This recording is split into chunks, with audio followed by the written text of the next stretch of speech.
That was good. That was Photo- long photograph, longer duration. It sounds like you could have gone through the whole song, actually. Yeah, I play with my brother-in-law, and I can't. Yeah.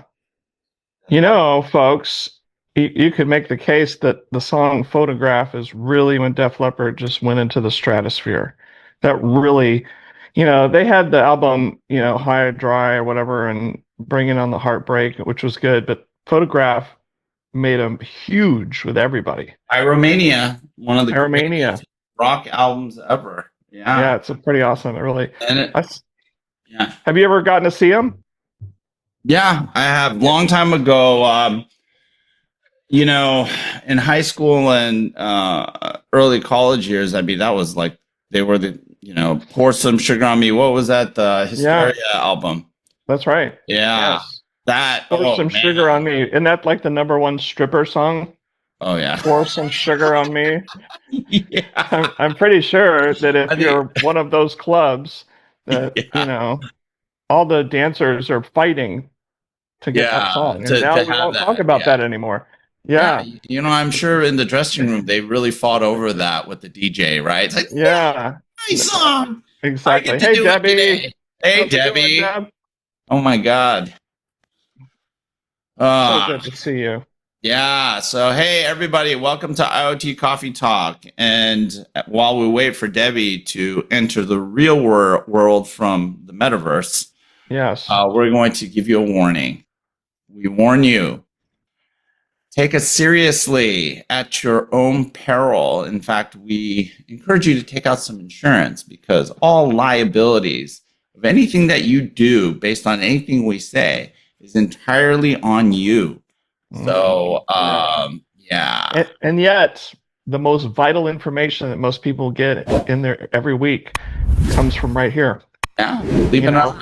Yeah, as GarageBand and Wayne's World, which was our initial inspiration for this whole thing. So if you ever wonder why is like this so like Yeah. sort of low, production quality, Yeah. we're actually proud of it because we're supposed to be giving off that whole in the basement. We're in the basement. Pirate radio kind of feel, right? We're in the basement in Aurora, Illinois, and outside of Chicago. It's so cool. And I hear we're going to have Madonna on the show this time.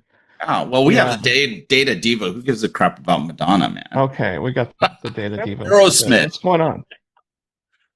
Hello, Jeff. Yep. How's everyone? Good. Good.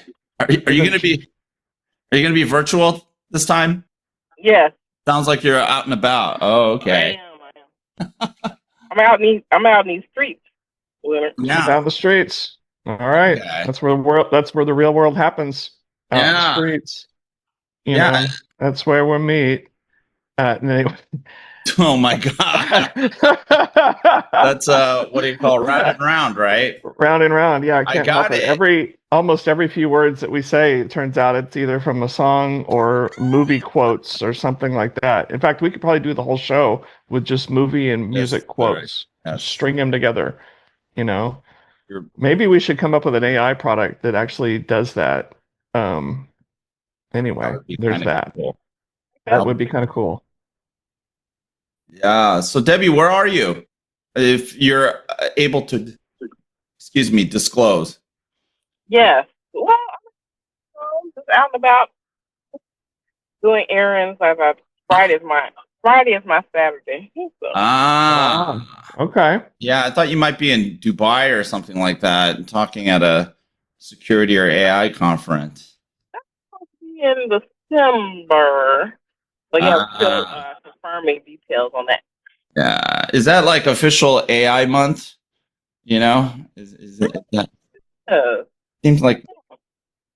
Yeah, it seems like every person and their mother has a AI conference coming out nowadays. Oh, it's true. It's true. Well, everyone's expert now. So. Yeah, we're experts. All PhD. All those people. Yeah. But you know what's really hilarious, Debbie? I go to all these conferences now, and all the conversations kind of It is turning, right? Where people are trying to get much more practical about AI, and all the stuff that we were talking about 2 years ago. Now people are starting to realize, and it's so funny. And then you have these guys who were the ones that created a lot of the hype, right? Put out these surveys that saying, hey, this is going to be exponential and blah, blah, blah. And it's going to be a gazillion-dollar opportunity. Now they're trying to backtrack into more of the practical AI narrative. And I'm going, no, no, no, no. You need to be accountable for the bullshit you kind of peddled. So no, this is our house, right, Debbie? That's right. This is the house of IoT Coffee Talk. You step off. You don't qualify to come into this house. That's right. You step off. Yeah. So when I think of a conference and like in Dubai or the Middle East, I think we just had how do you say it? GITEX, Yeah. whatever. Like that was a giant mega event. Yeah, like 20,000, 200,000 people, right? That's insane. Yeah, because I heard it's like the biggest tech event in the world. Yeah, well, all those guys are trying to diversify like crazy, but yeah, no, because there's a number of IDC folks that were there. KSA is doing some big build out throughout the kingdom, and they're trying to modernize. And I heard they want to build a tower that's twice as tall as the Burj Khalifa. Yeah, it's like it's like a mile and a half. That's really tall. How wide at the base is it gonna have to be? Would we still do like, what is it, like 7-1? Or I forgot. There used to be a ratio for skyscrapers. I don't know. Yeah, the largest ones I've seen are the ones it's the one in Shanghai, the financial tower in Hong Kong. And then they have some big ones in Shenzhen now. This is one that's just really thick. Yeah. And when you step up next to that thing, it's just incredible how big that building is. It makes the Empire State Building feel like a regular building. It's just a regular old building. Yeah. Nothing special. Yeah. So we had a good week this week with Lenovo. Yeah. I feel like we are in the land of ThinkPads. Yes, but don't just pigeonhole us with ThinkPads, because we got liquid cooled servers for your AI workloads. Yeah. Absolutely. And it was really cool that we had that special episode at the bar, true IoT Coffee Talk style, right? Yeah. With your bosses, right? So now IoT Coffee Talk is super legit. It is IDC certified. It's IDC certified. So, Did you know that? Yeah. Did you know that, Debbie? We're we had very good. Yeah, we're too legit to quit. Yeah, so we had Matt Eastwood, who is SVP of something really, really long. Enterprise infrastructure, data center, cloud, blah blah blah. Yeah. Yes, he is like I have Dave, who's my boss over our cloud group, and I have Ashish, who's his boss, and then I've got Matt, who's Ashish's boss.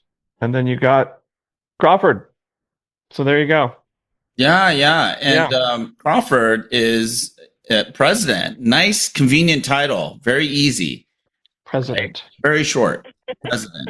Exactly. Yeah. Exactly. But it's funny because Matt runs around just calling himself SVP, and I'm always wondering, SVP of what? Are you like just the senior vice president or? No. I think there's like 4 SVPs. You can imagine you have different kind of product lines or whatever, And so I live, and a bunch of us kind of live in that infrastructure world, and there's other people doing totally different things.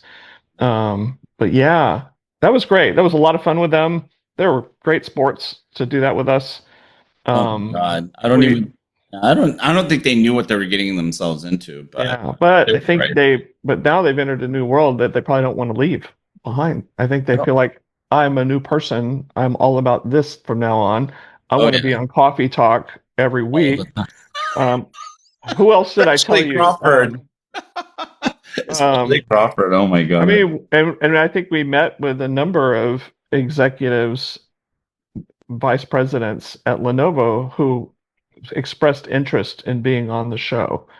Oh wow. Scott Tees, I think Oh his yeah, name. dude. He says he totally wants to be on the show, We should have and him on the show. I told him, dude, it's tech, but it's like Sports Center. It's totally irreverent. Yeah. He's like, that's my style. Yeah. Yeah, We're gonna make irreverent the thing. It's gonna be yeah. the new modality of tech conversation, right? And debate. Most other tech shows, podcasts are really serious. Yeah. Too Buttoned up. formal. Totally. Yeah. Boring. It Yeah. is boring. Life's too short to be boring, right? Yeah, exactly. Absolutely. Yeah, we're not boring. This is more like when people work in the office. We get off work on Friday and go to a bar. So this is kind of what that would be, without alcohol. That's Right. what this is. Well, That's what the yeah. exactly. And think about it. We were at the bar, we're having drinks, and then we just came up with the idea, hey, maybe let's just record something. I ran upstairs, got my camera gear. Which, by the way, I think you should be like being sponsored by DJI. I think they should give you some love. I think that you got some great camera gear that's very portable. And it's so funny because Matt and Crawford were so curious as to how. So here we are at the bar, and Leonard pulls out, this one camera that's sitting on a stand and everything. And he talks about he got it at Costco, and it's got the camera and then two wireless lavalier, mics to put on their lapels, and then a separate stand with his iPhone with a plug-in thing, and then our two lavaliers. And he had two cameras pointing at two groups of people. And the big question was, how in the world does all this get put together? This stitching it together.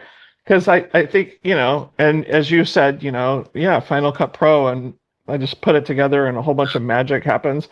But can you imagine how hard that must have been to do something like that in the past? Oh my God, it was impossible. Well, see, that's the thing. And when we think about how AI helps, it helps in really useful but really incremental ways, right?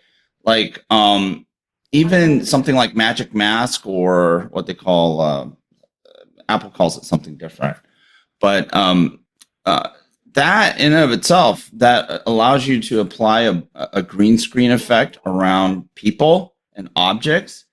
That's like amazing, right? And it becomes really useful because when I was at Snapdragon Summit and I was recording with Jim McGregor, these people just kept walking in our shot. And then while we were recording, it was hilarious because Jim was reprimanding all of them. Get the hell out of the shot. Get out of the shot. Yeah. But what I ended up doing is we weren't able to redo the shot. I just applied the magic mask to us, and then I put a background that covered those people. I created a layer that covered the people in the background that were coming into our shot. And you know what? It's awesome. You know what I'm saying? Awesome. It's like those types of niche but highly money saving or important tasks or capabilities that actually allows you to do them when they were otherwise impossible, or you would have to go and redo the whole shot or whatever, right? So it's pretty cool, yeah. And you can do all kinds of stuff. And yeah, I did that whole production on my iPad of all things.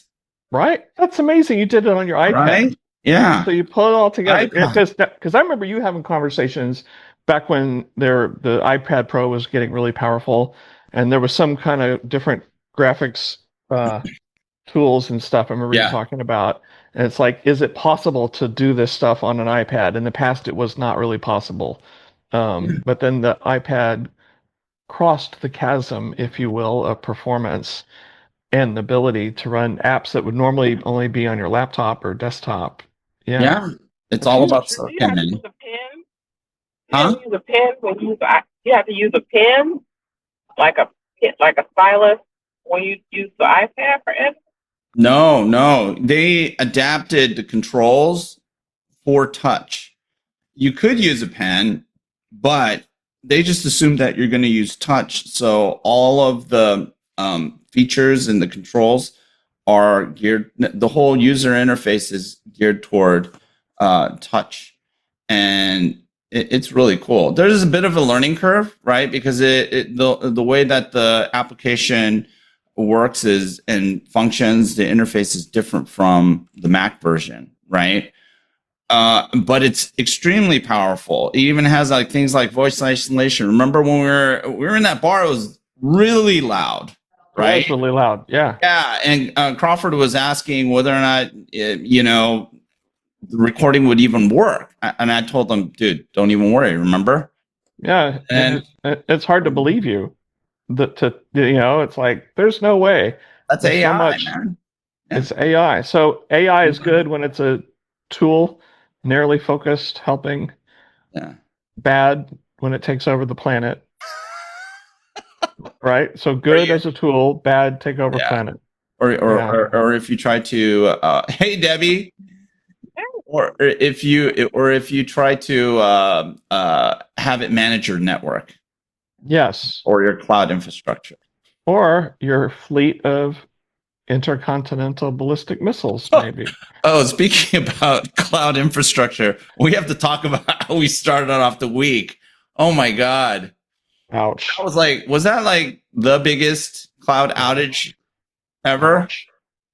What the hell was that? It Pretty feels like big. it's big. It's big. And it was longer. A lot of people are, oh, they were down for 2 hours. Like, no, I saw 15, 16 hours. And then you saw the logos of all the companies that were down because of it. Yeah. Widespread outage for it just hit everybody. So did you guys check out the root cause? They finally released something. Dave McCarthy posted something and sent some emails around. Really? It When was it? yeah, In the morning? it might have been last night. I don't know. But the gist of it was because we've all been saying DNS, whatever. Huh. And this might be wrong. It seems like they might be. You know how they have their DynamoDB.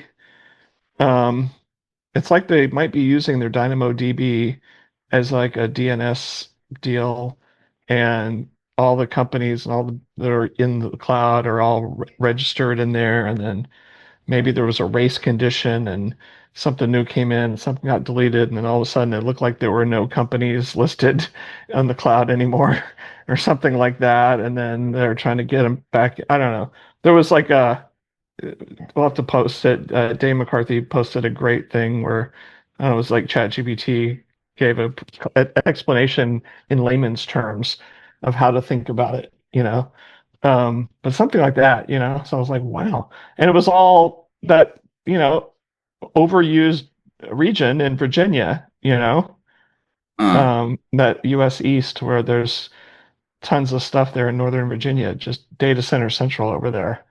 And so, in fact, I've seen, you know how in the past we've seen that whole whatever Atlas Shrugged deal where they're holding up the planet, and typically it would say NVIDIA holding up the entire global financial Yeah, system. yeah, yeah.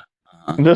This one was, or the picture, the entire internet being held up by these data centers in Virginia or something like that. Or it's the other one. They see like the castle that's made out of all these toys, Tinker Toy, Lego things, and Uh, the whole system. And then one little tiny thing at the bottom of the leg is holding up the whole thing. It used to be like some guy living in his mom's basement, with a patch for some software is holding up the whole system. And in this case, it was the US East, Virginia data center. So, pretty interesting stuff. Um, and so the takeaway from that, and it's a takeaway, it's stuff we've always preached, and not to let AWS off the hook, but, to have availability, there are things you got to do. And it started in the olden days, kids, where you did load balanced web servers, maybe you had cluster database servers, things like that. And then Yeah, we failovers and all that. Yeah, yeah, yeah. absolutely. So load balancing, failover, and then we went into the cloud era and we said, okay, we have availability zones. And we actually have different zones inside data centers. You know Yeah. how the deal like your data's copied 3 locations and stuff like that. And so there's availability, just smaller availability zones within cloud data centers that are different racks, different sectors, in case a power outage happens in one.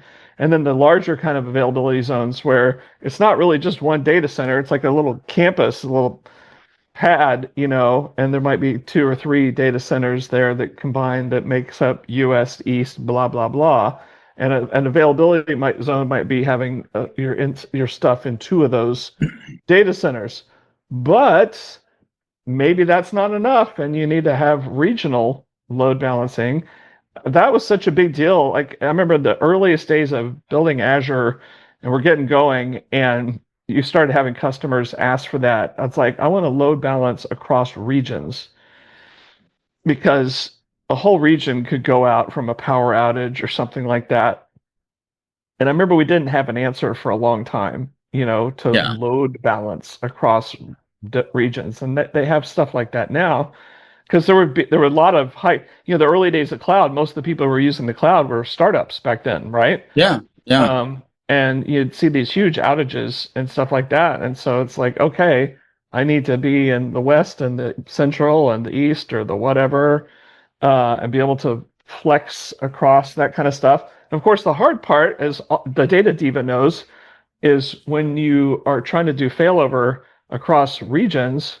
We always talk about how slow the speed of light is, and you're having to do data replication because you need to make sure those databases are in sync, right, in 2 different regions. And so you're doing transactions and stuff on one database in Virginia, and you're trying to replicate those changes to either a failover or maybe active that's in Quincy, Washington, or in Oregon by a dam or something like that.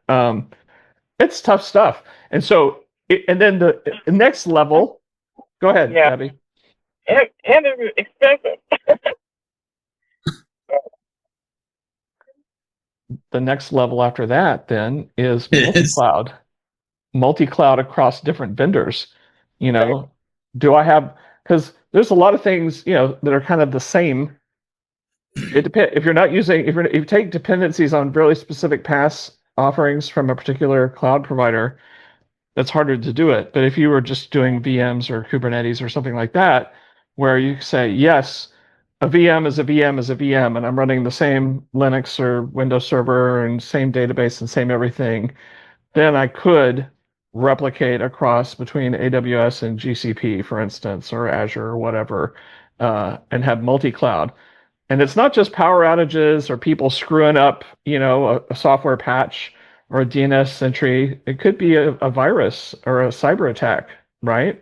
Yeah. And someone attacks GCP and you need to be able to make sure you can cut over to Azure. All this is easy for us to say here, boys and girls, but I totally get that it's hard to implement. And also, not every company has the staff and the know-how or the money to do that.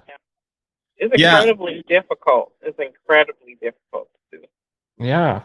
And so you want to stay up. I remember also a lot of these startups were also still, and some and some are going back to also having on-prem, having their own data centers be part of that failover, as well. Yeah. Yeah. Or maybe even going the other way. It's like you host most of it. Well, Matt Garman gets up on stage and so did Andy Jassy back when he was running AWS. Only a small fraction of IT workloads and applications are in the cloud, right? So they would continually, push that statistic out there to give folks this impression or this notion that the opportunity for cloud is larger, right? That they aren't tapped out. But the fact is you still have a lot of these operational systems that are still on-prem or it's mixed vendor type of situation. And they're often used for offload, right? So some of the large, let's say, operational deployments that you see with Amazon, whether it's like Netflix or others that maybe use some of the CDN services and stuff like that. I mean, these customers are not stupid, right? I think one of the things that I noticed about this whole reaction to the outage was everybody jumped to conclusion, and then they excluded these things without literally knowing nothing other than a couple of tidbits that came out of press releases where even the AWS people weren't quite sure what happened, right? Right. And like to your point, Rob, this thing is still ongoing. It hasn't been, not all of the issues have been resolved. Not all of the customers have been restored. And I think, all these folks that race to get their piece out to gain eyeballs, right, and mind share are pumping out misinformation. Just like CrowdStrike. That's exactly how CrowdStrike turned out. All these so-called security experts came out and said they pontificated about what it was, and it ended up being faulty config, right? Push. It's like, why are you guys jumping to conclusions? Why are you not asking about root cause, but you're peddling the what? The what, anyone can, the what is pretty obvious. The friggin' crap went down. Anyone can say that, but who can explain how it happened? And that's like more the important question. And that was when you got to the how, that's how it became very clear that CrowdStrike was at fault, right? For pushing out the stuff, even though they tried to push everything on Microsoft. Then you had a separate narrative where everyone's trying to blame Microsoft, right? Right. Yeah, that's right. And then that didn't end up being right. And you end up arriving at the wrong conclusion. And I think this is exactly what's happening with AWS and this outage, and everyone going around pushing their convenient narrative like multi-cloud, right? And XYZ, and you need to do, should have done this. It's not like AWS is stupid. You know what I'm saying? But what could have caused this? Because it's unusual. It's really weird. And so could it have been, and then all these guys that were basically saying, well, it's not a cyber security attack. Well, how the fuck do you know? What about all the agentic stuff that you don't even know about? Okay, that could cause a catastrophic, like maybe a sustained and measured intelligent DDoS attack. How do you know it's not that? Right. I think most people try to rush. Ridiculous. Rush they want to rush to be the first person to say a story because they get the all the clicks and the likes and stuff like that. And then when dust settles, it's so funny because when you look back at those people, like, wow, you're like wrong all the time. Like, you're always wrong. Yeah, because you don't think. Do you know what I'm saying? It's like you have to think. You have to think. And I think there's wisdom that you can convey and credibility you can build upon just, kind of observing and asking questions instead of jumping to conclusions, right? If you say jumping to conclusions one more time, I'm going to have to make a reference to Office Space and the jump to conclusions mat. Yeah. It's a tie in there. Man. A lot of people know what I'm talking about. What a genius. That's all I can say. Yeah. Predicted our future. Exactly. Really did. Those 3-word phrases are like perfect for movies. So movie title, so jumping to conclusion would be perfect. Movie title. Absolutely. Well, what do we always say? And it's not just a tech thing, it's just in general.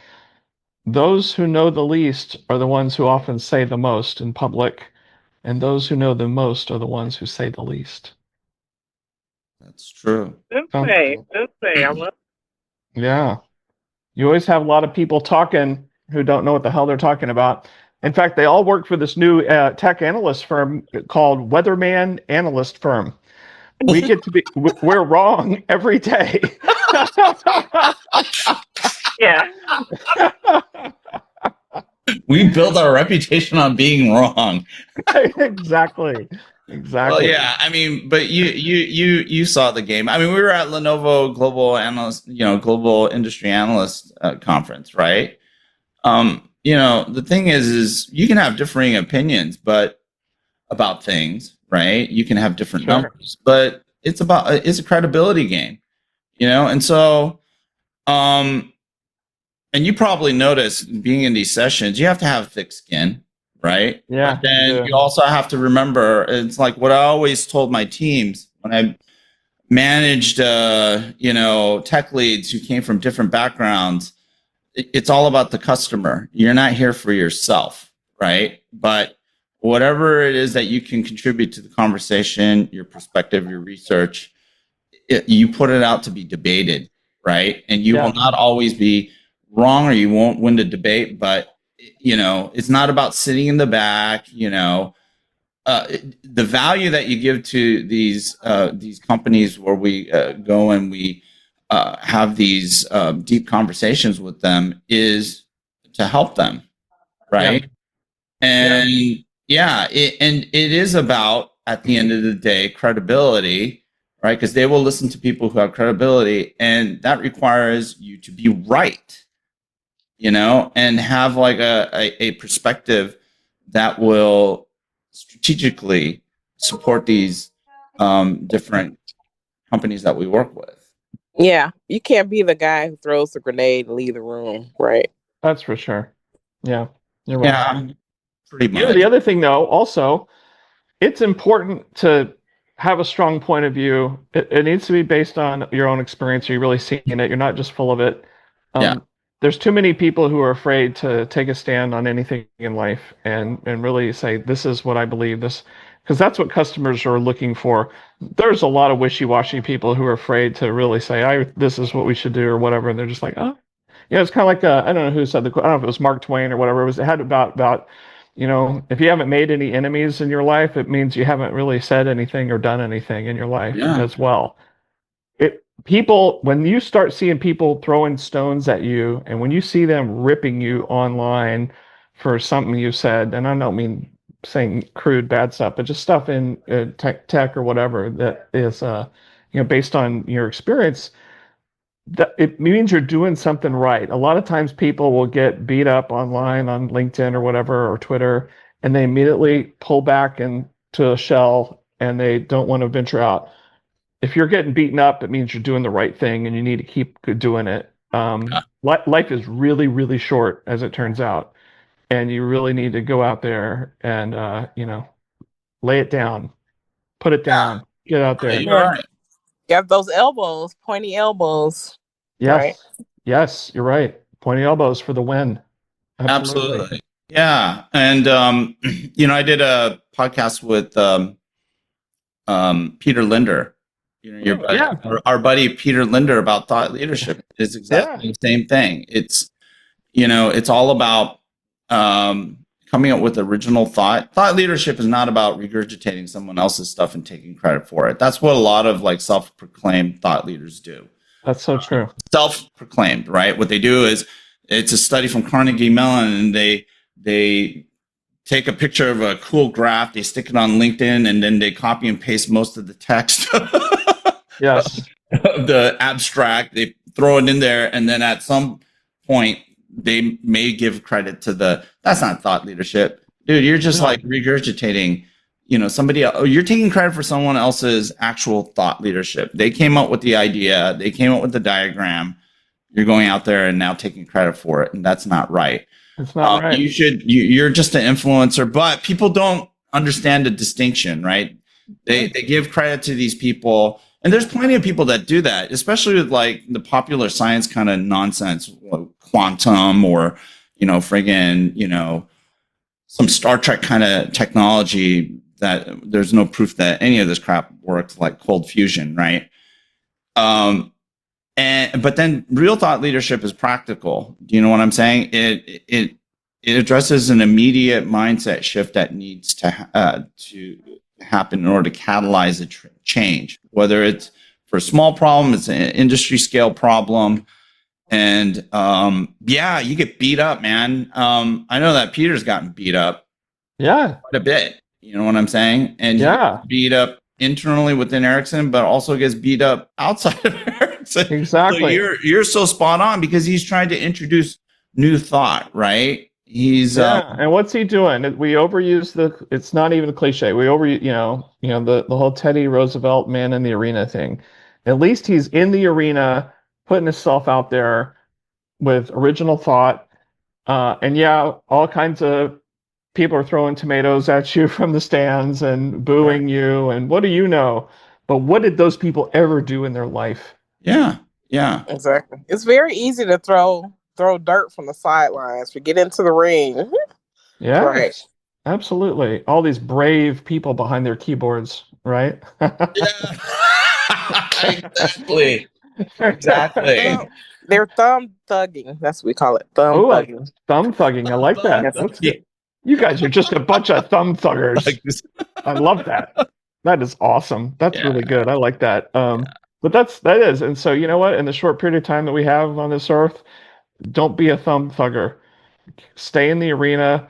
Make reasoned thoughts. Don't just say crazy stuff that has no bearing in anything, but based on what you've done and what you know and your brain power, and maybe discussions you have with other bright people. Put stuff out there and keep putting it out there. You know, that's the only way. That's the only way you're going to get hired as an analyst. Yeah. You know, for real. And and it's not just about having, like you said earlier, it's not just about becoming a talking head. Where's your friggin' experience? Because, that was one of the things that I taught, Peter and I talked about.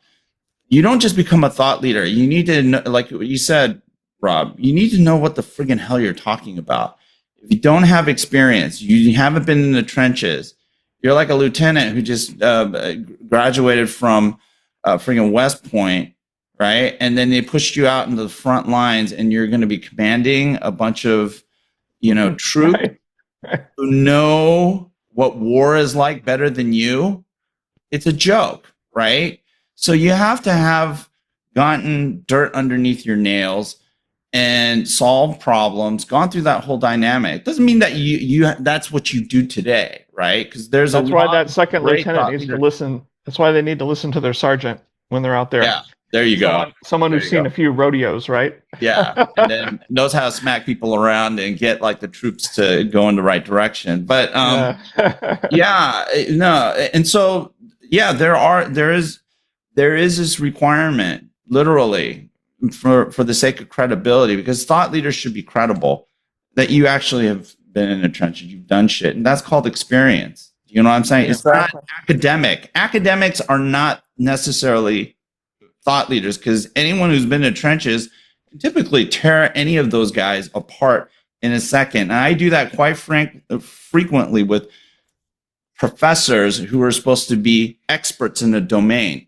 Do you know what I'm saying? It's like you find out they've never done anything, and then a lot of their theories, a lot of their observations don't end up having substance. So, I really think if you haven't been there, you haven't done that, you really don't have anything to say. That means you need to be a listener, but more than that, like you were saying, and this is probably coaching for any of the, like the 2 or 3 or minus 20 younger generation folks who watch our show. You have to get that experience. Otherwise, you're just going to be part of the noise. And we have way too much noise right now, right? Exactly. Way too much. There's going to be more. You got to learn yourself some stuff. That's right. That's right. Absolutely. That'll learn you. Like, why are we up here? Is it because we just read a couple of textbooks and a couple of, top bestsellers on whatever, some, reading list, top XYZ No, right? We have like decades, probably some of us, of actual experience. That's why we afford ourselves the incredibly big mouths that we have. That's right. And also, I'm from Chicago, so I'm like, roll up. Woo! Okay. Roll up, girl. Yeah. Yeah. Some of us have been here for hundreds of years, That's right. We're vampires. Where some are vampires, some are like the Highlander, kind of have an occasional sword fight, see who's going to be the one. I don't know. Didn't Anyway, he walk around with a guitar too? Maybe so. Maybe I don't know. Or was that the Crow? Someone told me they're going to make a remake of the Highlander, the OG one. I don't know. Really? We'll see. Right. Yeah. So I went to a thing this morning. So in Houston, which is kind of like Chicago but warmer, but a similar size city, they have a place called the Ion, which is kind of this cool tech startup meetup place. Huge facility. A lot of investment, like from Rice University, and then a lot of the major oil companies to for innovation and stuff like that. And so on Fridays, a good friend of mine, Joey Sanchez, he's been doing this thing there called Cup of Joey. And it's basically people show up like at 8:30 in the morning at this deal with coffee. And it's just a lot of founders, some mentors, um, talking about startups, talking about what they're working on. And part of the deal is, what is it you're working on? Or sometimes it's like, what is your why? In your life, what is your why? Why are you here? What's your big thing? What's that big giant thing you're about? And so people put that on their hello name tag. So you see I have a name tag. Normally I have something serious on there, but this time I just said, make tequila.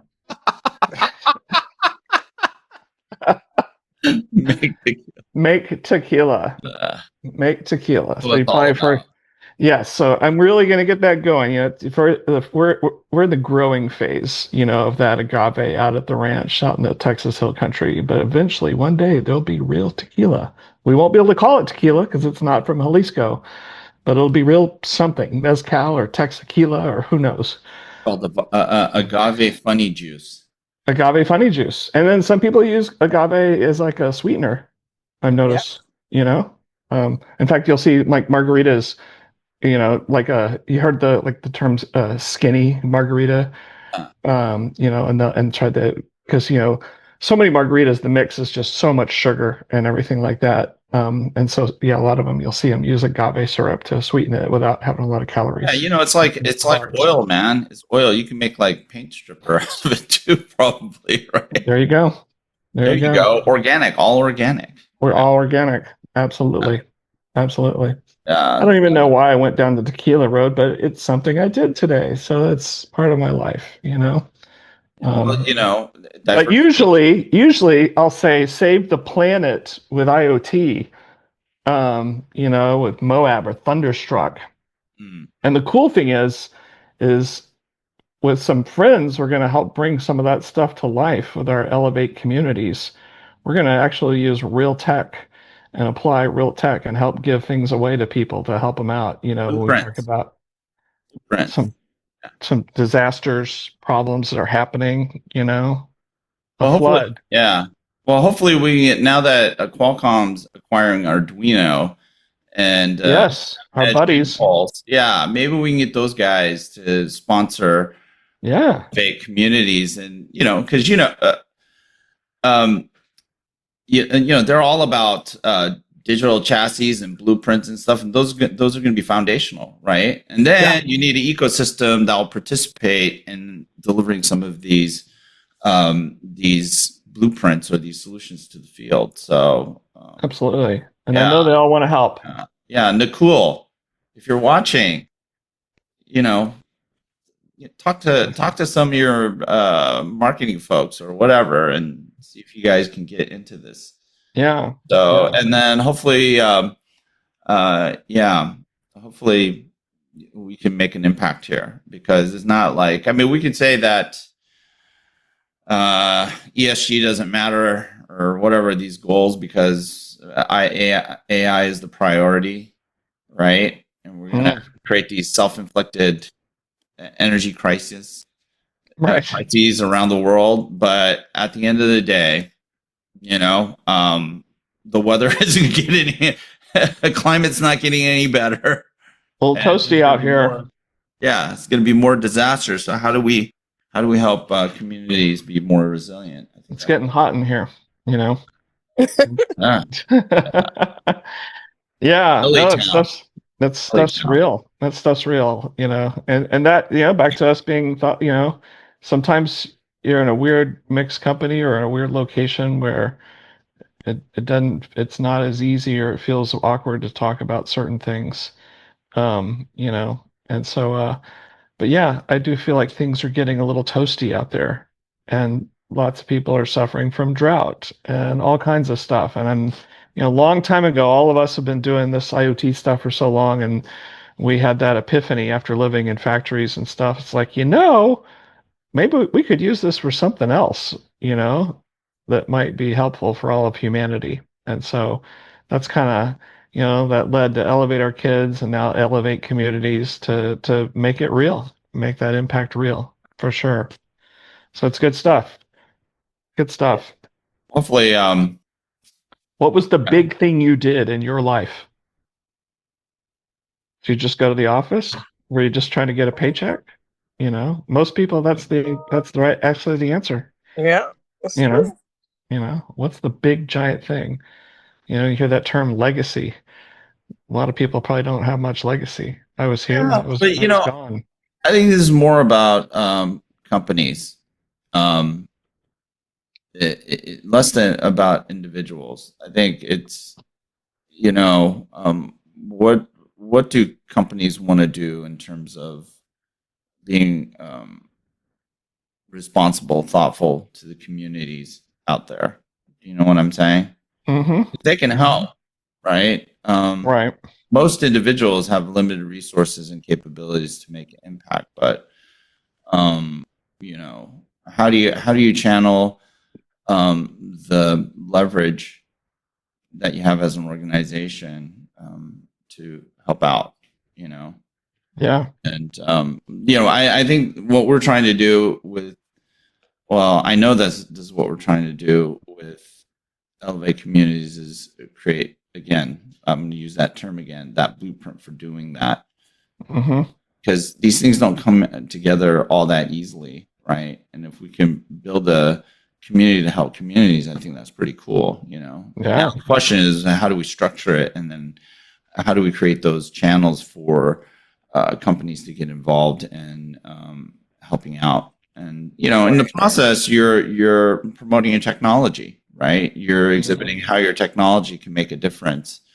Because what has been the challenge in IoT all this time? It's how do we align around a solution? Well, it kind of helps to have a blueprint. If you could scale that out, then that's even better. But that's always been so elusive. Well, and then solving problems. I think sometimes we get so enamored with the coolness of technology that we're like, well, what exactly is it that we're trying to do? Right. At the end of the day, that's really what technology should be doing, is solving problems, not creating problems, or just, being so enamored with, the excitement of technology that you're not really solving problems. That's an issue. Right. Absolutely. Yeah. And then that has been like the dilemma for the IoT community, because a lot of the companies are small. They tend to provide a cog or a wheel or a certain component to a solution, but they don't have a solution identity. Do you know what I'm saying? They really don't. They're just so far removed from anything that you would really call a end market solution, and so that's kind of like the pivot that we saw with Things Conference, right? And Think and the whole crew.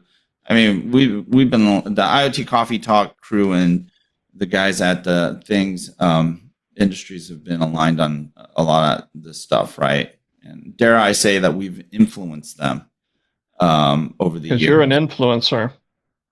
No, we've been thought leadershiping them. How's that? That's right. No, it is straight up thought leadership, because when we were talking about all this stuff, nobody was really talking about it. They were talking about who had the greatest friggin' sensor or a module or something like that, right? Yeah. Seriously, that solutions conversation was very foreign when we started the show. Even before, Rob, when you and I were walking the halls of FIRA, IoT. Remember that? Way We're back when. Around all this IoT stuff, folks flinging around all kinds of platform, like nonsense.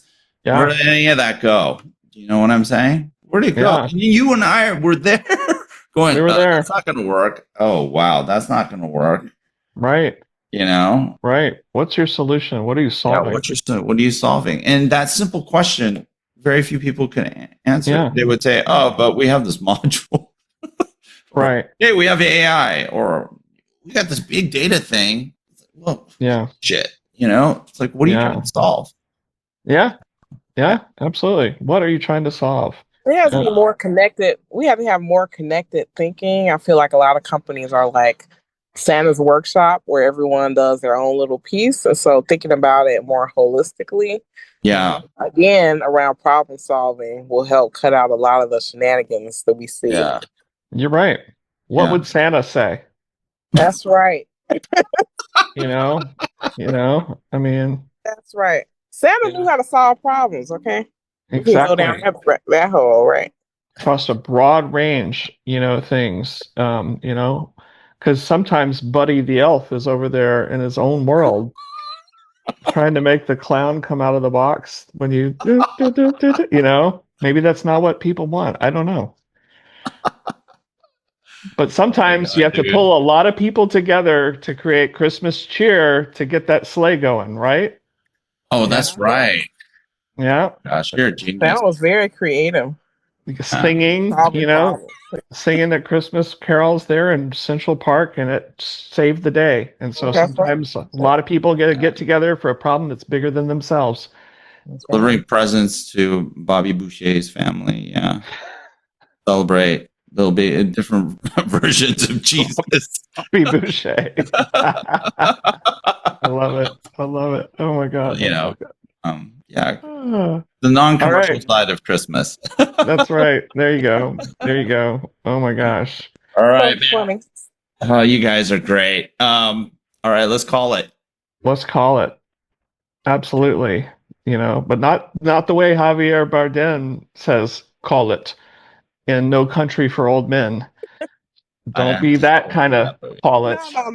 No, you don't want that. You don't want that. And for those of you who've never seen that movie, I highly encourage you to watch it over the weekend. That's probably one of the best movies ever made. It's incredible. I love the Coens anyway, but they're good. They're great filmmakers. Absolutely. They are. Yeah, totally. So there's your weekend movie tip. It won a zillion Academy Awards. It was really good. Call it.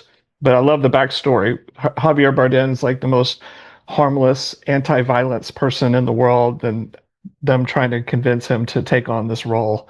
And he's like, that's not me. And they go, that's why we want you to do it. Absolutely. So thanks for everybody for joining us on IoT Coffee Talk.